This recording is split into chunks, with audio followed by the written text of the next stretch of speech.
Millie and the Goat. Written by Wang Yimei. Illustrated by Gui Tuzi.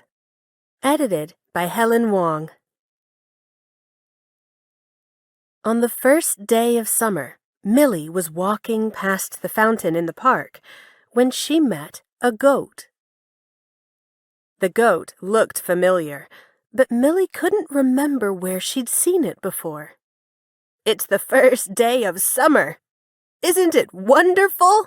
the goat asked cheerfully. "Yes," said Millie. "Do you live in the park?" "Yes," said the goat. "I've lived here a very long time, but I wish I could visit the countryside and eat sweet grass and meet other goats." "My grandma lives in the countryside, and I'm on my way to visit her now. Would you like to come with me?" asked Millie. "That would be wonderful," said the goat. "But I have to be back in the park before it gets dark," it added worriedly. "Grandma's house isn't too far away. If we walk fast, we can be back before dark," said Millie.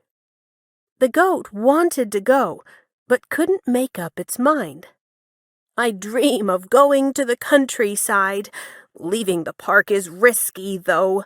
But will I have another chance?" Finally, it decided.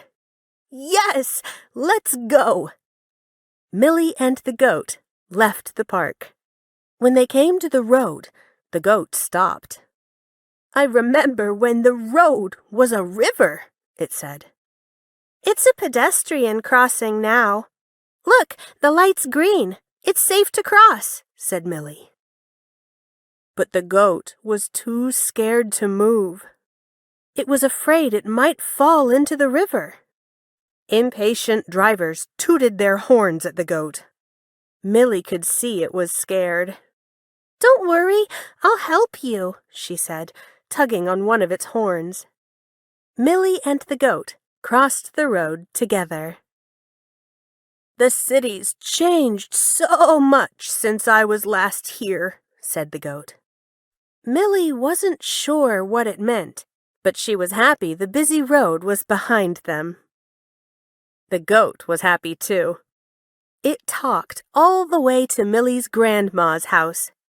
It was excited to be going to a new place, and it loved being in the countryside.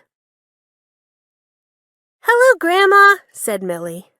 "This goat lives in the city park. It wanted to come to the countryside and eat sweet grass and meet other goats." "Welcome to the countryside," said Grandma. "And this is my goat, Lucy." The city goat and the country goat were very happy to meet each other. They bounded into the fields to play. They chatted with the scarecrow, then played hopscotch with the frogs. "It's getting late," said Millie. "We need to leave soon if we're going to be back before dark." The goat thanked Millie's grandma and Lucy. "This has been the best first day of summer ever," it said. On the way back, the goat calmly followed Millie across the busy road. "Thank you for bringing me back in time."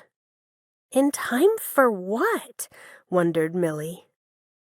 As Millie and the goat entered the park, the colored lights came on. "We're just in time!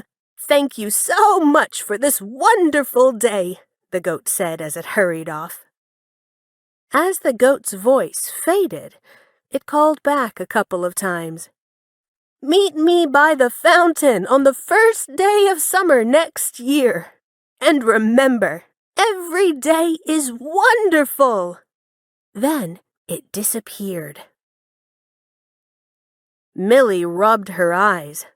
What had just happened? Where had the goat gone? What did it mean when it said to meet it by the fountain on the first day of summer next year? Millie walked home. As she passed the fountain, she realized why the goat seemed so familiar. "Yes, it was a wonderful day," she said with a smile. After that, Millie always returned to the fountain on the first day of summer, and she and the goat would share another wonderful day together. The end.